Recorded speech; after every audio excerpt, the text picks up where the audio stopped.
My songs know what you did in the dark. So light 'em up, up, up, light 'em up, up, up, light 'em up, up, I'm on fire. So light 'em up, up, up, light 'em up, up, up, light 'em up, up, I'm on fire. Yo ho everybody, and welcome to another edition of Yinzer on Hockey. So today we are going to take a look at Game 6 between the Washington Capitals and the Tampa Bay Lightning. Currently, Tampa Bay leads the series 3-2. After falling behind early in the series 2-0, they've went on to win the last 3, including 2 straight in Washington, and the only home win for these two teams in this series. So currently for the series, Steven Stamkos and Braden Point are leading the way for Tampa. Stamkos with 4 goals and 2 assists. Braden Point 3 goals, 3 assists for a total of 6 points. Hedman and Kucherov both contributing 5 points with 1 goal and 4 assists apiece. Goaltending for Tampa, Andrei Vasilevsky has a .905 save percentage. So he's rebounded quite nicely considering the way the first 2 games has went for them in the series, where he had given up, I think it was 10 goals in the first 2 games, so wasn't looking very good for him early on, but he seemed to regain his form that he had early in the season, playing with a lot more confidence than he had been early in the series. For Washington, Evgeny Kuznetsov has 4 goals and 4 assists for a total of 8 points. Alex Ovechkin with 3 goals and 3 assists, total of 6 points. And Lars Eller has been a surprise this series with the way he's played.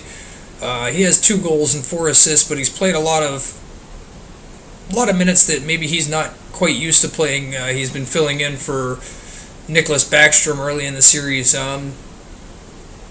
but Washington has gotten Backstrom back. He's not been on the score sheet yet, but he's definitely a noticeable presence when he's on the ice. Wins a lot of face-offs, plays really well on his own end, so he's been a welcome addition back for them. Goaltending, Braden Holtby, his save percentage is .883.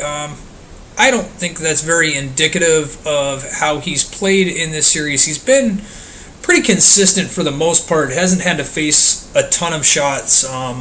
Washington's been kind of dominating that category. So he's given up more goals than you'd like from your starter, but I don't think he's been the key factor. I think Vasilevsky on the other end of the ice has kept Tampa in all of the last 3 games, where it seemed like Washington was outplaying Tampa through big parts of the last couple of games. And I think while Holtby's save percentage doesn't look particularly stellar, I don't think he's been the reason they've lost these games either. He's only given up 1 or 2 goals a game.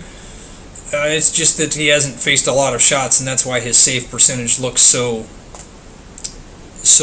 bleak right now. I think the key to tonight's game for Washington will be to get out in front and play with the lead, so they can go into the 1-3-1 zone that they've been playing through the first part of the series. I don't think Washington is a team that is built in their current structure to play from behind. And I think Tampa, when they get a lead, they like to kind of play a keep-away style of hockey, where they like to use possession and use their forecheck to maintain that lead. Whereas when Washington gets a lead, they kind of force you to play to them when they sit back in a 1-3-1 zone, make you play chip and chase, and they're such a heavy and fast team that they don't allow you really to beat them to the pucks. They play physical on the puck, and they play good in their own zone, and I think that will be the key for Washington to win tonight's game and be able to force a Game 7.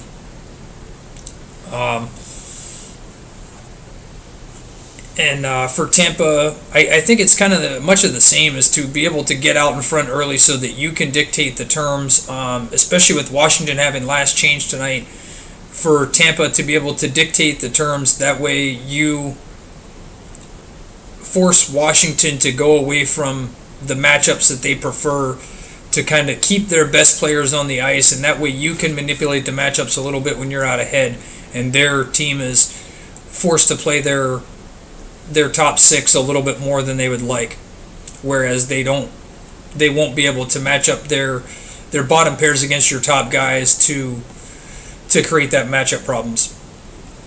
So that's the way that I think, that's the keys that I see to tonight's game, as well as goaltending. Goaltending is always going to be a factor. Kind of goes without saying that whoever has the best goaltender at this time in the playoffs is going to be on the winning team. So let me know what you guys think in the comments below. Like and subscribe if you're just passing through. I would like to take a moment and thank a few of the hockey communities that kind of steered some viewership my way. Andrew Pillock Hockey and Hands Down Hockey and Top Shelf Hockey, as well as Jens 95 pushed some viewers my way, and I appreciate all you guys. Definitely check out all those channels. I'll leave a link in the description to all their channels below if you guys want to check out some more really good hockey content. They all produce very good hockey content. But if you're just stopping by for the first time, be sure to like and subscribe. I try to continue to make as much hockey content as I can with the time given. And leave a comment. Let me know what you guys think, and let me know which team matches up the best against the Vegas Golden Knights, who won the Western Conference last night. There's a video on the channel. I'll leave a link to that in the description as well. And we'll see you guys next time.